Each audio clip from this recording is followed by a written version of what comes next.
Grand Finals ng It's Showtime, Nilangaw! Yan ang pag-uusapan natin patungkol sa dalawang pananghaliang programa dito sa bansa, ang It's Showtime at ang Eat Bulaga. Pero bago yan at bago natin umpisahan ang continuation ng online viewership nila kahapon, ay humihiling ako na pakisubscribe ang aking YouTube channel. Paki-like and share na din po mga kaparokya para mas dumami pa po ang makapanood ng content natin. Maraming salamat po sa inyo mga kaparokya. So yun nga mga kaparokya, kahapon po ay naganap ang Grand Finals ng Breaking Muse at Escort Mo Show Mo para po sa It's Showtime at The Clones at Gimme 5 naman po para sa Eat Bulaga. At kahapon po mga kaparokya ay present po si Vice Ganda sa noontime show nito na Eat Showtime. So balit kahit present po ito mga kaparokya ay tila nilangaw po ang views ng noontime show ng mga madlang people sapagkat umabot lang po ang pinakamataas na views nila ng 94,000. Samantalang ang Eat Bulaga ay 176,000 views. So pagdating sa highest viewership mga kaparokya ay angat na angat po ang Eat Bulaga sapagkat lamang po sila sa It's Showtime ng 80,000 viewers. Pagdating naman po ng late night views mga kaparokya ay yamado or dominated pa rin po ang Eat Bulaga dahil sa oras na 11:01 PM kagabi, ang It's Showtime po ay may 482,023 views at ang Eat Bulaga naman po ay may 714,413 views. So 232,390 views ang pagitan ng dalawa at angat po dyan ang Eat Bulaga. So kahit sa late night views or sa mga OFW na late pong nanonood ay angat na angat at lamang na lamang pa rin po pagdating sa viewership ang Eat Bulaga. So yung papremyo po mga kaparokya ay naungusan po ng It's Showtime ang Eat Bulaga sapagkat nakapamahagi po sila ng 500,000 pesos at 400,000 lamang po sa Eat Bulaga. So sa 500,000 mga kaparokya, 250,000 dito ay sa Breaking Muse na pinanalunan ni Verna Tudlaw at 250,000 din po para sa Escort Mo Show Mo na pinanalunan naman po ni Daniel Butas o mas kilalang Kiefer. Ito po ay isang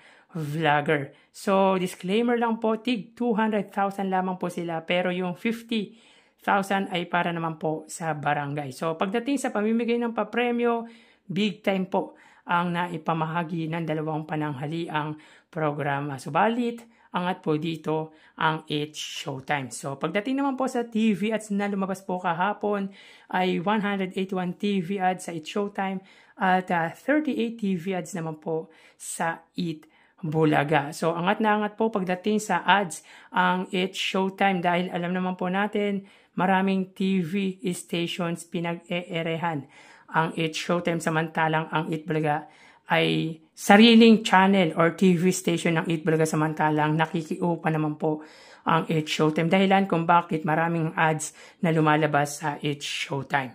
So yan po ang update natin para sa dalawang pananghalian kahapon. So tara ating alamin ang online viewership ng dalawang bigating noontime shows. Para sa Eat Bulaga, under TVJ Facebook page na may 3.4 million followers at sa It's Showtime naman po na may 19 million followers. So sa oras na 2:07 PM, ang It's Showtime po ay may kasalukuyang segment na Grand Finals po ng Breaking Muse at Escort Mo Show Mo. Samantalang ang Eat Bulaga naman po ay may segment na Grand Finals din po ng Gimme 5. So dito ang It's Showtime mga kaparokya ay may 6,900 viewers.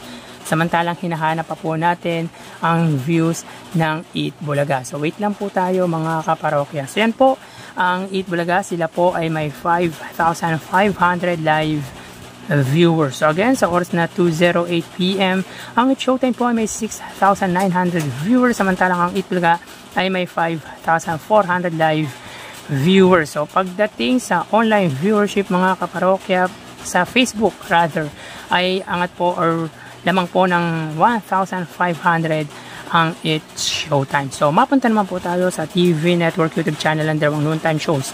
Para po sa It's Showtime, under po yan sa GMA Network YouTube channel na may 39.6 million subscribers. At para naman po sa Eat Bulaga mga kaparokya, under po yan sa TV5 YouTube channel na may kasalukuyang subscribers na 2.56 million subscribers. So sa oras na 2:09 PM, ang Showtime under GMA Network, sila po ay may 23,000 viewers.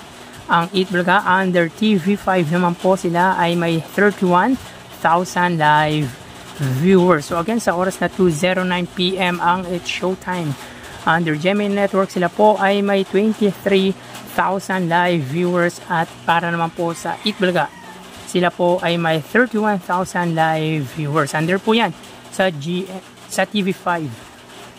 So pagdating sa TV Network YouTube channel ay angat po ang TV5 again sa GMA ng 8,000 viewers. So mapunta naman po tayo sa main YouTube channel ng dalawang noontime shows. Para po sa It's Showtime under ABS-CBN, It's Showtime na may 2.67 million subscribers.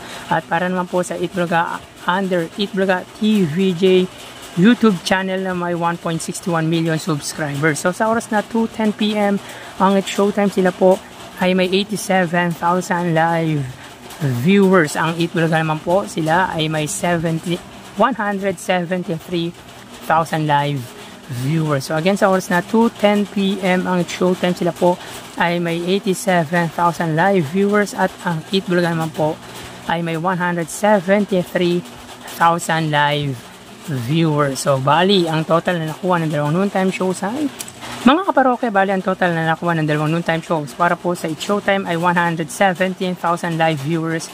At para naman po sa Eat Bulaga ay 209,000 live viewers. So again, ang It's Showtime po ay may 117,000 total live viewers at ang Eat Bulaga ay 209,000 total live viewers. So pagdating sa online viewership as of 2:11 PM ay wagi at lamang po ang Eat Bulaga sa It's Showtime ng 92,000 viewers. So tambak malala na naman po ang inabot ng It's Showtime sa Eat Bulaga when it comes sa online viewership. So yan po lumalabas sa kanilang online viewership as of 2:11 PM. So magpapaalam po sa inyo mga parokya, mag-iingat po tayo palagi. Thank you and God bless.